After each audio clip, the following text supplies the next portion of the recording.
Olá, meu nome é Lorena, eu sou psicóloga. Estou aqui hoje para falar com vocês sobre inclusão. Esse vídeo ele é uma ação dentro da Semana Inclusiva do Senai, da unidade de Chapecó, Santa Catarina. Eu estou a convite da professora Ana Paula Cardoso, que é especialista de ensino na educação inclusiva. E eu gostaria de começar perguntando para vocês o que significa normal. Normal, ele é um adjetivo que ele qualifica algo como comum, regular, padrão, né? Significando que ele não foge àquilo que é a norma. Aí eu trouxe aqui um exemplo só para a gente brincar aqui um pouquinho. Nesses dois grupos de figura, o que seria considerado normal em cada grupo desses, se a gente pensar nessa classificação aqui? Será que no primeiro grupo o normal é ser uma figura ligeiramente arredondada? E talvez o normal seja ser amarelo, porque tem muito mais amarelo do que azul? Será que no segundo grupo o normal não é ser um retângulo verde, já que tem muito mais retângulos verdes do que triângulos vermelhos? Ou seria normal ser figuras com ângulos ligeiramente retos, que aqui não está 100% reto? E aí, quem que determina o que é normal?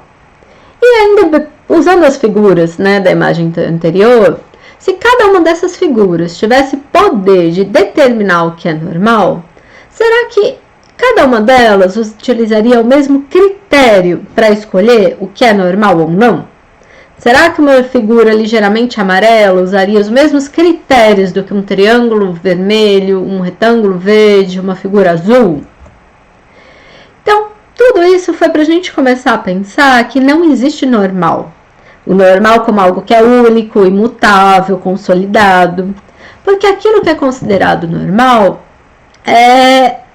ele varia de acordo com o momento histórico. Então, por exemplo, já houve momentos em que o nazismo e a perseguição de minorias eram normais. A escravidão era normal, né? E em algumas regiões geográficas, alguns hábitos e costumes são normais e em outras regiões, outros hábitos e outros costumes são considerados normais. O normal também depende da cultura, depende do sistema de crenças, depende inclusive e até principalmente de quem está no poder, quem tem o poder de fazer as escolhas e dar os critérios do que seria considerado normal. E é um termo que a gente usa muito, e a gente tem que pensar que o mundo está muito complexo, ele sempre está em processo de mudança. Nós estamos, enquanto sociedade, sempre em processo de ressignificação. E quando a gente está falando de seres humanos, o assunto fica ainda mais complexo. Porque afinal, o que e quem que é considerado normal, com todas as aspas, já que nós somos tão diversos? Quem foi que um dia apontou para alguém e falou, olha, este aqui é o exemplo do que é uma pessoa normal? E mesmo que existisse, quantos de nós seriam enquadrados como normais de acordo com essa regra? Porque nós somos diversos em vários aspectos. Só dar uma observada rápida aqui nas figuras. Quanta diversidade de culturas, de cores, de idades, de alturas, de expressões culturais, expressões das mais diversas não tem aqui representadas. Então, tudo isso foi para introduzir e para a gente começar a usar alguns termos corretos. Aqui eu estou falando principalmente de inclusão de pessoas com deficiência.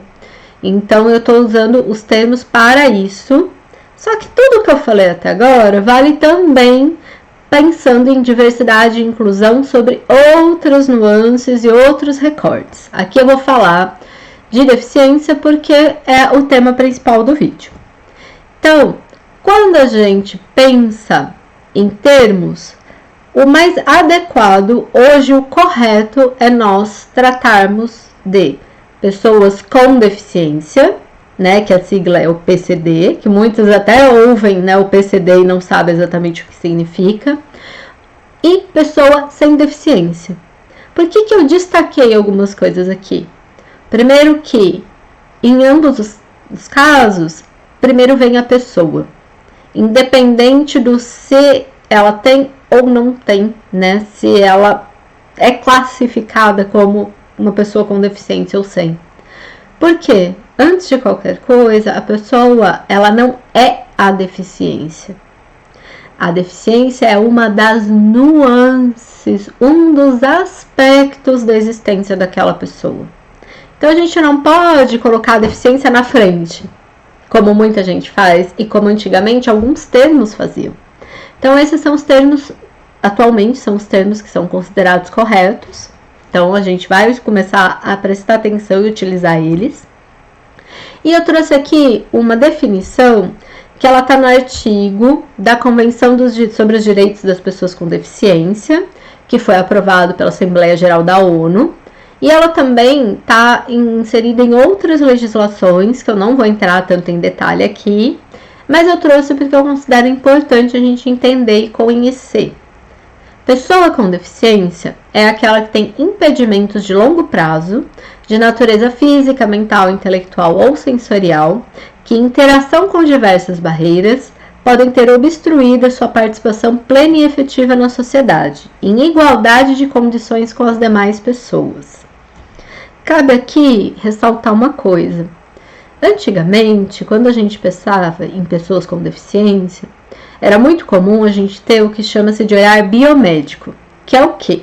A gente olha só a condição daquela pessoa como se ela fosse algo à parte, separado da sociedade, e que a deficiência é algo que a pessoa tem ou não tem, tá? Só que hoje a gente já entende que, na verdade, o ponto está na participação, está não na deficiência na pessoa em si, mas em como a nossa sociedade é estruturada para receber ou não, para incluir ou não essas pessoas. Então, hoje a gente tem um olhar que não tem a ver só com a pessoa ou com a família da pessoa com deficiência. A gente pensa nas interações sociais, nas interações desta pessoa em vários espaços físicos e espaços objetivos e subjetivos. E eu trouxe alguns dados mais recentes, né, da Pesquisa Nacional por Amostra de Domicílio das Pessoas com Deficiência de 2022, do IBGE. Então, hoje nós temos 18,6 milhões com 2 anos ou mais que são pessoas com deficiência aqui no Brasil. Em porcentagem, isso dá 8,9% da população. Eu aproximei esse valor da porcentagem só para a gente ter um critério para prosseguir e para pensar em alguns pontos. Então, de cada 100 brasileiros, 9 são pessoas com deficiência. E se a gente tomar a liberdade de aproximar um pouquinho mais, praticamente 1 a cada 10 pessoas no Brasil são pessoas com deficiência. E aí eu queria que vocês pausassem, observem o espaço que vocês estão agora, pensem nos espaços que vocês costumam frequentar e me digam uma coisa. A cada 10 pessoas que estão nesses espaços, pelo menos, supostamente, uma dessas pessoas tem deficiência, né? É uma pessoa com deficiência. Se a gente não está observando essa proporção na maior parte dos espaços, o que será que está acontecendo? Quais serão os motivos para essas pessoas não estarem em todos os espaços? Eu trouxe alguns pontos para a gente considerar juntos. Primeiro ponto, eu trouxe aqui os tipos de deficiência, agrupados em grandes grupos. Cada grupo desses tem várias subcategorias. Eu não vou entrar em detalhe aqui, não é esse o meu intuito. É só para a gente ter uma linha de raciocínio. Então, nós temos deficiências físicas, visual, auditiva, intelectual, psicossocial ou múltipla, que é quando uma mesma pessoa tem 2 ou mais deficiências. E existem aquelas deficiências que elas são visíveis ou perceptíveis, ou seja, alguém que não conhece aquela pessoa consegue perceber de primeira que é uma pessoa com deficiência. E existem também as deficiências que nós chamamos de invisíveis, não perceptíveis ou ocultas, que são aquelas que num primeiro momento, quem não conhece a pessoa não consegue saber se aquela pessoa é uma pessoa com deficiência ou não. E eu trouxe aqui uma coisa curiosa. Se vocês estiverem algum dia em algum espaço e verem alguém usando no pescoço esse cordão de girassol, ele é um dos símbolos que pode ser utilizado para pessoas com deficiência oculta, para que de alguma forma isso seja sinalizado para outras pessoas. Seja para que essas pessoas possam utilizar de direitos, né, acessar direitos que elas já se conquistaram, seja para que outras pessoas saibam que talvez ela tenha alguma necessidade de apoio.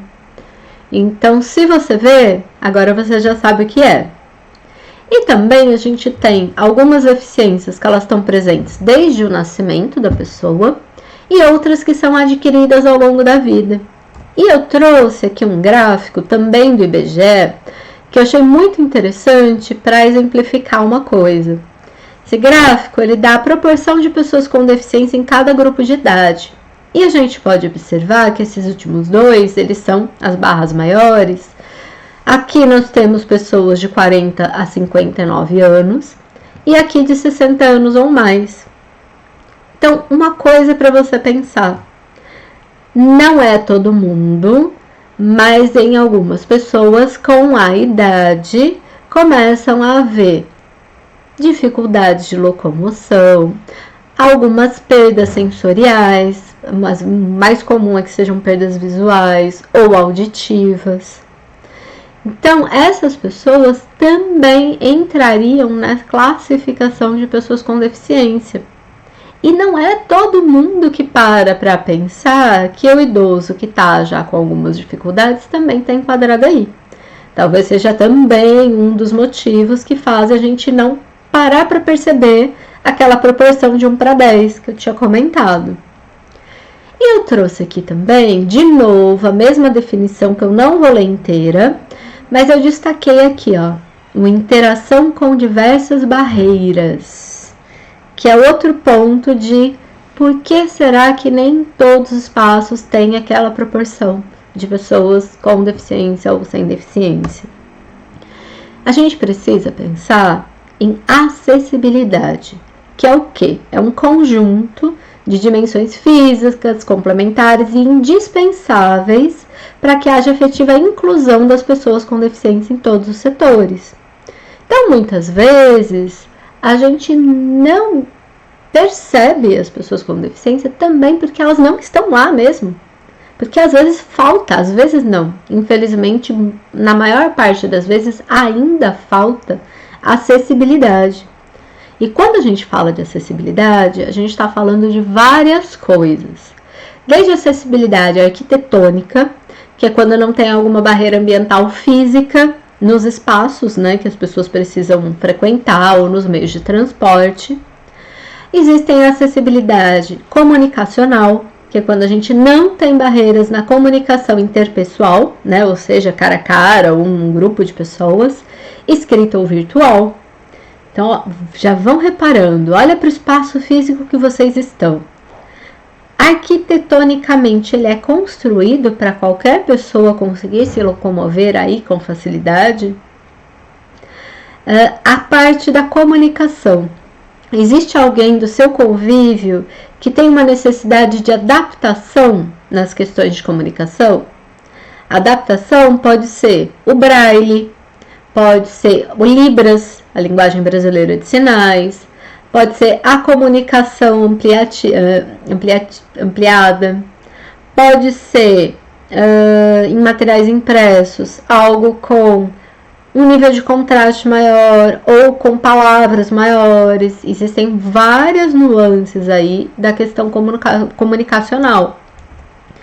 Nós temos também acessibilidade metodológica, que é quando nós não temos barreiras em métodos e técnicas de estudo, em ambientes escolares, de trabalho nos ambientes profissionais, de ação comunitária, né, que é social, cultural, artística, de educação dos filhos, né, que é familiar. Acessibilidade instrumental, que é quando nós não temos barreiras em instrumentos, utensílios, ferramentas. Porque vamos parar, lembra que lá no começo eu estava falando ainda das figuras geométricas e do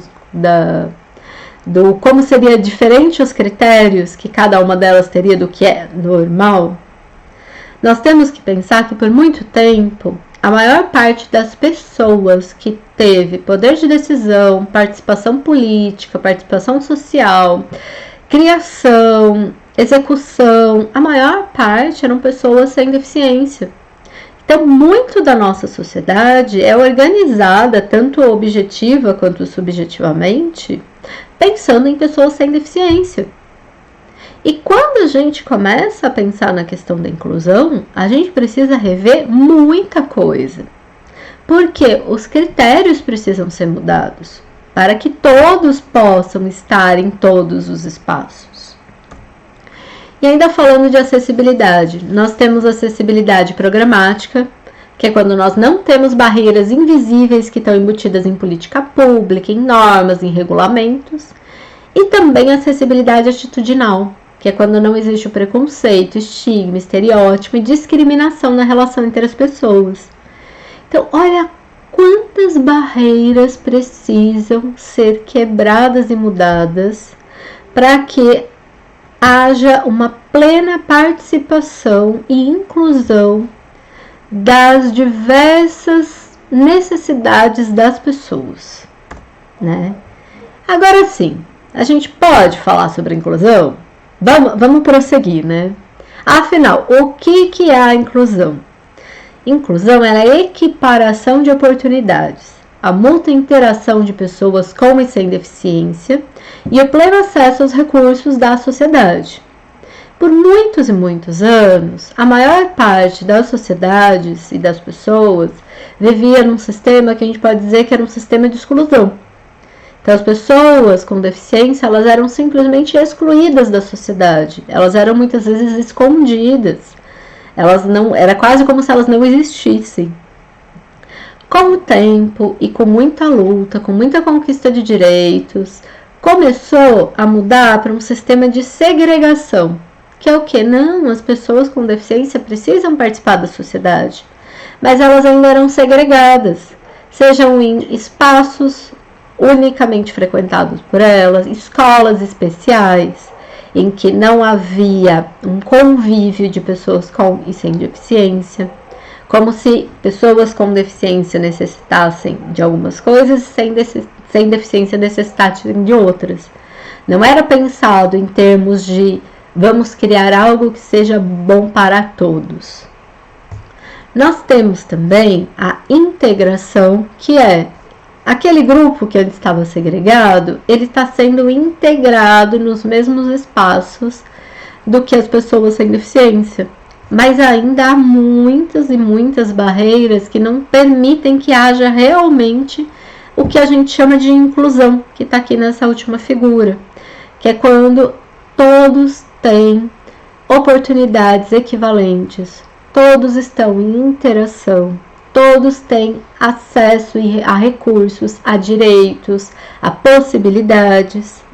E, infelizmente, a gente ainda não pode dizer que nós somos uma sociedade inclusiva. Já foram conquistadas muitas coisas? Obviamente que foram. E é importante a gente conhecer, não vai entrar em detalhes aqui no vídeo, senão vai ficar muito longo. Mas quem tiver curiosidade, vai buscar um pouco de como que foi a história das pessoas com deficiência ao longo das sociedades, a luta por direitos. São coisas extremamente importantes para a gente conhecer. E eu trouxe aqui um cartoon que eu acho ótimo para a gente refletir, que tem um avaliador aqui falando que para uma seleção justa, todos vão ter que fazer a mesma prova. Por favor, subam na árvore. Que é uma crítica à questão que eu já tinha posto, que a nossa sociedade ainda é muito pensada para pessoas sem deficiência. Ou melhor, não vou nem levar aqui em consideração só a questão da deficiência. Não é pensada para a diversidade, de forma geral. Então, a gente quer avaliar as pessoas pelos mesmos critérios, sem considerar as potencialidades de cada um, quais são as limitações de cada um, quais são as necessidades de apoio de cada um. E isso a gente acaba tendo sistemas muito injustos, né? E eu trouxe alguns dados que foram tirados também do IBGE para a gente ver como está atualmente algumas questões das pessoas com deficiência no nosso país. Então, por exemplo, quando a gente pensa em inclusão na educação, aqui a gente pode observar que existem muito menos pessoas com deficiência do que sem deficiência, né, em porcentagem, inseridas nas escolas. E isso agrava mais quando são jovens, de 15 a 17 anos. 37% só das pessoas com deficiência nessa faixa etária estão na escola. O que será que está acontecendo? Será que estão tendo barreiras para essas pessoas estarem dentro do ambiente escolar? Será que tem outras questões sociais ali que estão influenciando, que eles não conseguem permanecer, eles estão precisando trabalhar, falta acesso para eles chegarem? O que está acontecendo?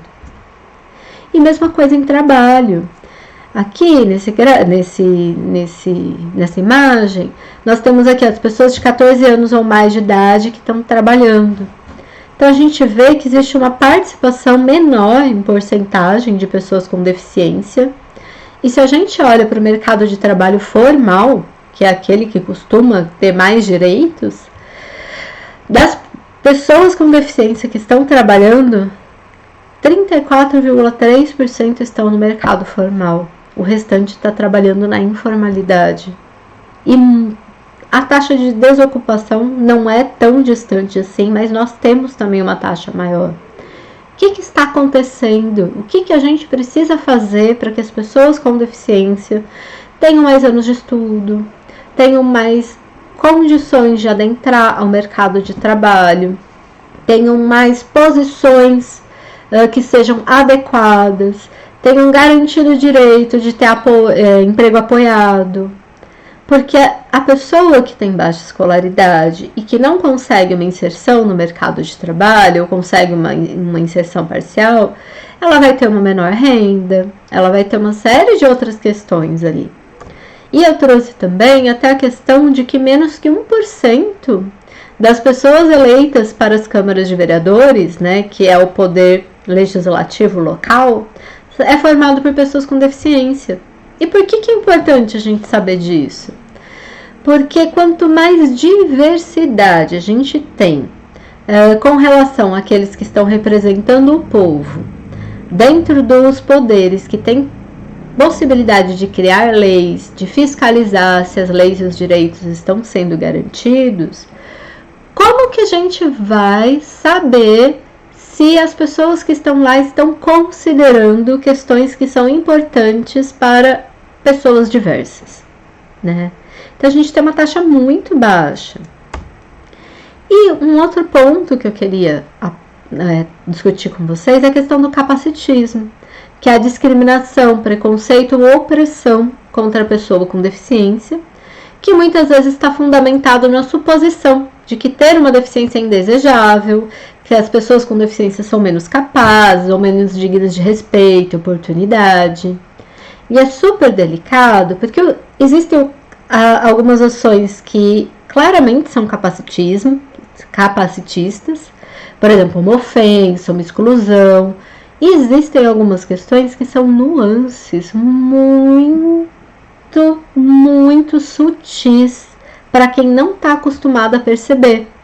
Então, por exemplo, existem algumas expressões idiomáticas que são extremamente capacitistas e a gente usa sem nem pensar nelas. Por exemplo, usar algum termo, né, designado para alguma deficiência para xingar alguém, para ofender alguém. Você está dizendo assim, nossa, quer dizer então que isso é uma ofensa, ser deficiente, né, ter uma deficiência seria uma ofensa, né? Não garante direitos, subestimar a pessoa com deficiência, porque ela tem uma deficiência com algo que não tem nada a ver, ou ao contrário, superestimar. Às vezes a pessoa está fazendo uma atividade cotidiana, ou tá, sei lá, numa escola, na festa, na balada, num casamento, tá? Enfim. E chega alguém assim, nossa, mas você é incrível, você é guerreiro, você é um exemplo. Isso também é capacitismo disfarçado de elogio.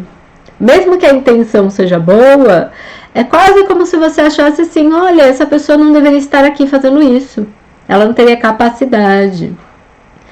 Outra forma é quando a gente infantiliza pessoas com deficiência, isso é algo muito comum, infelizmente.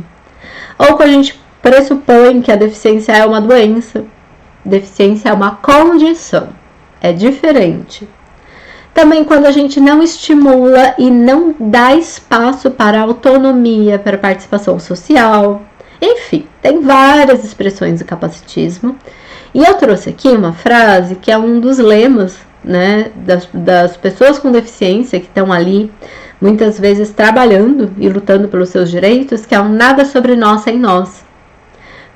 Como eu disse, né, é muito comum ainda que a maior parte das pessoas que tem algum poder, seja um pequeno poder ou um poder maior, que elas falem pelas pessoas com deficiência.